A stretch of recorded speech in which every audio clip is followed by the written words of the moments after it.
Leitura bíblica anual, dia 17, Gênesis, capítulo 41 e capítulo 42. Ao final de 2 anos, o faraó teve um sonho. Ele estava em pé junto ao rio Nilo, quando saíram do rio 7 vacas belas e gordas, que começaram a pastar entre os juncos. Depois saíram do rio mais 7 vacas feias e magras, que foram para junto das outras, à beira do Nilo. Então as vacas feias e magras comeram as 7 vacas belas e gordas. Nisto o faraó acordou. Tornou a adormecer e teve outro sonho. 7 espigas de trigo, graúdas e boas, cresciam no mesmo pé. Depois brotaram outras 7 espigas, mirradas e ressequidas pelo vento leste. As esmirradas engoliram as 7 espigas graúdas e cheias. Então o faraó acordou. Era um sonho. Pela manhã, perturbado, mandou chamar todos os magos e sábios do Egito e lhes contou os sonhos. Mas ninguém foi capaz de interpretá-los. Então o chefe dos copeiros disse ao faraó: Hoje me lembro de minhas faltas. Certa vez o faraó ficou irado com seus 2 servos e mandou prender-me junto com o chefe dos padeiros na casa do capitão da guarda. Certa noite, cada um de nós teve um sonho e cada sonho tinha uma interpretação. Pois bem, havia lá conosco um jovem hebreu, servo do capitão da guarda. Contamos a ele os nossos sonhos e ele os interpretou, dando a cada um de nós a interpretação do seu próprio sonho. E tudo aconteceu conforme ele nos dissera. Eu fui restaurada à minha posição e o outro foi enforcado. O faraó mandou chamar José, que foi trazido depressa do calabouço, depois de se barbear e trocar de roupa, apresentou-se ao faraó. E faraó disse a José: Tive um sonho que ninguém consegue interpretar, mas ouvi falar que você, ao ouvir um sonho, é capaz de interpretá-lo. E José respondeu: Isso não depende de mim, mas Deus dará ao faraó uma resposta favorável. Então o faraó contou o sonho a José. Sonhei que estava de pé à beira do Nilo, quando saíram do rio 7 vacas belas e gordas que começaram a pastar entre os juncos. Depois saíram outras 7 raquíticas, muito feias e magras. Nunca vi vacas tão feias em toda a terra do Egito. As vacas magras e feias começaram a comer as 7 vacas gordas que tinham aparecido primeiro.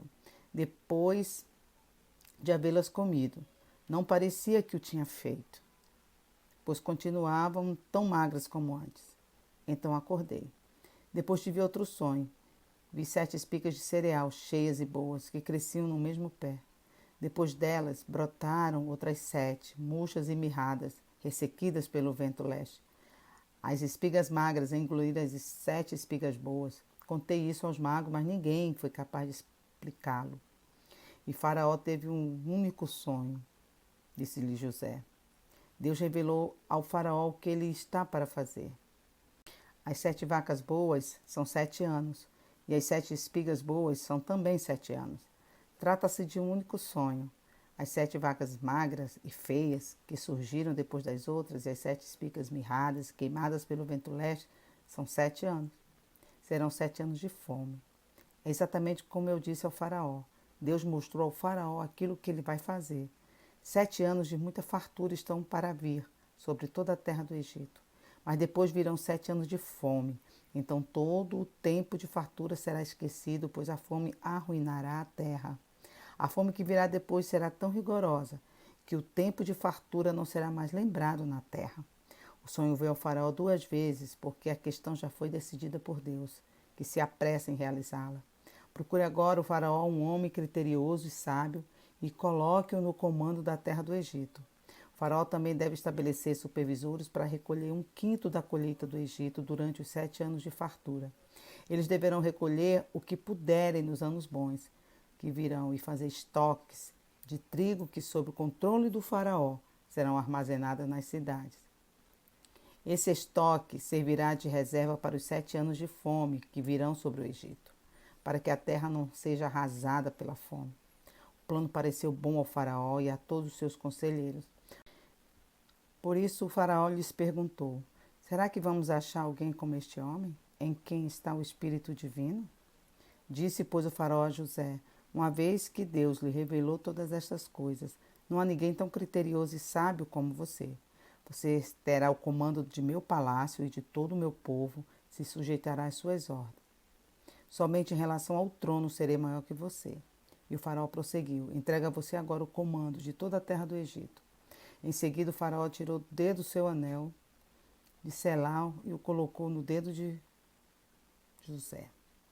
Mandou-o vestir linho fino e colocou uma corrente de ouro em seu pescoço. Também o fez subir em sua segunda carruagem real, e à frente os arautos iam gritando: abram caminho. Assim José foi colocado no comando de toda a terra do Egito. Disse ainda o faraó a José: eu sou o faraó, mas sem a sua palavra ninguém poderá levantar a mão nem o pé em todo o Egito. O faraó deu a José o nome de Zafenate Paneia e lhe deu por mulher Asenate, filha de Potífera, sacerdote de On. Depois José foi inspecionar toda a terra do Egito. José tinha 30 anos de idade quando começou a servir ao faraó, rei do Egito. Ele se ausentou da presença do faraó e foi percorrer todo o Egito. Durante os 7 anos de fartura, a terra teve grande produção. José recolheu todo o excedente de 7 anos de fartura no Egito e o armazenou nas cidades. Em cada cidade ele armazenava o trigo colhido nas lavouras das redondezas. Assim José estocou muito trigo, como a areia do mar. Tal era a quantidade que ele parou de anotar, porque ia além de toda medida. Antes dos anos de fome, Asenate, filha de Potífera, sacerdote de On, deu a José 2 filhos. Ao primeiro, José deu o nome de Manassés, dizendo: Deus me fez esquecer todo o meu sofrimento e toda a casa de meu pai. Ao segundo filho chamou Efraim, dizendo: Deus me fez prosperar na terra onde tenho sofrido. Assim chegaram ao fim os 7 anos de fartura no Egito. E começaram os 7 anos de fome, como tinha dito. Houve fome em todas as terras, mas em toda a terra do Egito havia alimento. Quando todo o Egito começou a sofrer com a fome, o povo chamou a Faraó por comida. E este respondeu a todos os egípcios: dirijam-se a José e façam o que ele disser. Quando a fome já se havia espalhado por toda a terra, José mandou abrir os locais de armazenamento e começou a vender trigo aos egípcios, pois a fome se agravava em todo o Egito. E toda a terra vinha gente ao Egito para comprar trigo de José, porquanto a fome se agravava em toda parte. Capítulo 42. Quando Jacó soube que no Egito havia trigo, disse a seus filhos: por que estão aí olhando uns para os outros? Disse ainda: ouvi dizer que há trigo no Egito. Desçam até lá e comprem trigo para nós, para que possamos continuar vivos e não morramos de fome. Assim 10 dos irmãos de José desceram ao Egito para comprar trigo. Jacó não deixou que Benjamim, irmão de José, fosse com eles, temendo que algum mal lhe acontecesse. Os filhos de Israel estavam entre os outros que também foram comprar trigo, por causa da fome na terra de Canaã. José era governador do Egito, e era ele que vendia trigo a todo o povo da terra. Por isso, quando os irmãos de José chegaram, curvaram-se diante dele, rosto em terra. José reconheceu os seus irmãos logo que os viu, mas agiu como se não os conhecesse. Ele lhes falou asperamente: de onde vocês vêm? Responderam eles: da terra de Canaã, para comprar comida. José reconheceu os seus irmãos, mas eles não o reconheceram.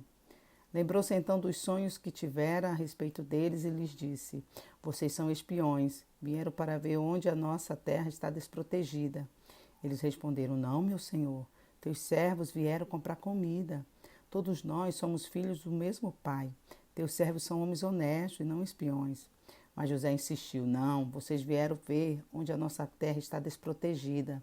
E eles disseram: teus servos eram 12 irmãos, todos filhos do mesmo pai na terra de Canaã. O caçula está agora em casa com o pai, e o outro já morreu. José tornou a afirmar: é como lhes falei, vocês são espiões. Vocês serão postos à prova.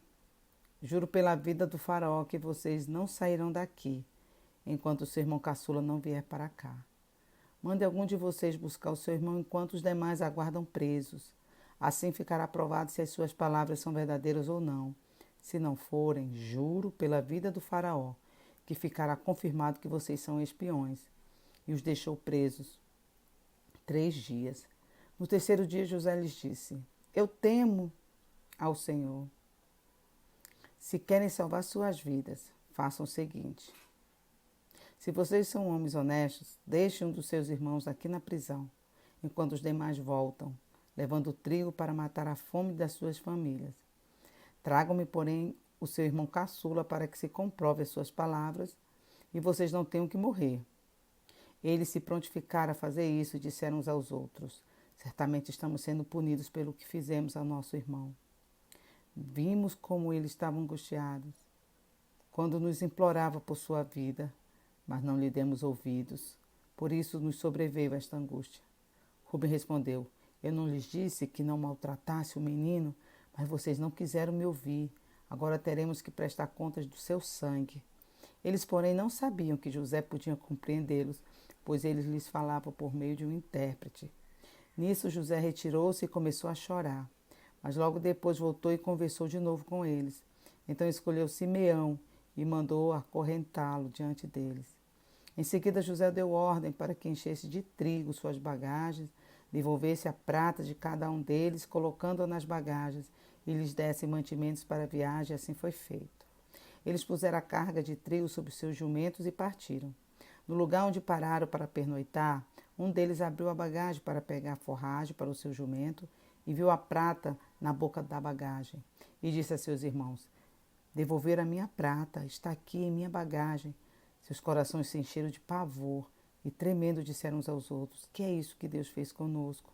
Ao chegar à casa de seu pai Jacó, na terra de Canaã, relataram-lhe tudo o que lhes acontecera, dizendo: o homem que governa aquele país falou asperamente conosco e nos tratou como espiões da terra. Mas nós lhe asseguramos que somos homens honestos e não espiões. Dissemos também que éramos 12 irmãos, filhos do mesmo pai, e que um já havia morrido e que o caçula estava com o nosso pai em Canaã. Então o homem que governa aquele país nos disse: vejamos se vocês são honestos. Um dos seus irmãos ficará aqui comigo, e os outros poderão voltar e levar mantimento para matar a fome das suas famílias. Tragam-me, porém, o irmão caçula, para que eu comprove que vocês não são espiões, mas sim homens honestos. Então lhes devolverei o irmão e os autorizarei a fazer negócio nessa terra. Ao esvaziar as bagagens, dentro da bagagem cada um estava a sua boca cheia de prata. Quando eles e seu pai viram as bolsas cheias de prata, ficaram com medo. E disse-lhes seu pai Jacó: vocês estão tirando meus filhos de mim. Já fiquei sem José, agora sem Simeão, e ainda querem levar Benjamim. Tudo está contra mim. Então Rubem disse ao pai: podes matar os meus 2 filhos se eu não o trouxer de volta. Deixai os meus cuidados e eu o trarei. Mas o pai respondeu: meu filho não descerá com vocês. Seu irmão já está morto, e ele é o único que resta. Se qualquer mal lhe acontecer na viagem que estão por fazer, vocês farão estes meus cabelos brancos descerem à sepultura com tristeza. Mateus capítulo 12, dos versículos 1 ao 23. Naquela ocasião, Jesus passou pelas lavouras de cereal no sábado. Seus discípulos estavam com fome e começaram a colher espigas para comê-las. Os fariseus, vendo aquilo, lhe disseram: olha, os seus discípulos estão fazendo o que não é permitido no sábado.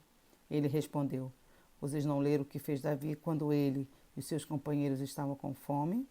Ele entrou na casa de Deus e, juntamente com seus companheiros, comeu os pães da presença, os que não lhes era permitido fazer, mas apenas aos sacerdotes.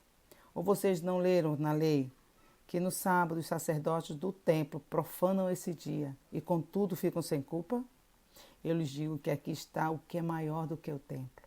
Se soubessem o que significam estas palavras: desejo misericórdia, não sacrifícios, não teriam condenado inocentes. Pois o Filho do Homem é Senhor do sábado. Saindo daquele lugar, dirigiu-se à sinagoga deles. E estava ali um homem com uma mão atrofiada, procurando um motivo para acusar Jesus. Eles lhes perguntaram: é permitido curar no sábado? Ele lhes respondeu: qual de vocês, se tiver uma ovelha e ela cair num buraco no sábado, não irão pegá-la e tirá-la de lá? Quanto mais vale um homem do que uma ovelha. Portanto, é permitido fazer o bem no sábado. Então ele disse ao homem: estende a mão. Ele a estendeu, e ela foi restaurada, e ficou boa como a outra. Então os fariseus saíram e começaram a conspirar sobre como poderiam matar Jesus. Sabendo disso, Jesus retirou-se daquele lugar. Muitos o seguiram e ele curou a todos os doentes que havia entre eles, advertindo-os que não dissessem quem ele era. Isso aconteceu para se cumprir o que fora dito pelo profeta Isaías. Eis o meu servo a quem escolhi, o meu amado em quem tenho prazer. Porei sobre ele o meu espírito, e ele anunciará a justiça às nações. Não discutirá nem gritará. Ninguém ouvirá a sua voz nas ruas. Não quebrará o caniço rachado. Não apagará o pavio fumegante, até que leve a vitória e a justiça. Em seu nome as nações porão sua esperança. Então levaram-lhe um endemoniado que era cego e mudo, e Jesus o curou, de modo que ele pôde falar e ver. Todo o povo ficou atônito e disse: Não será este o filho de Davi?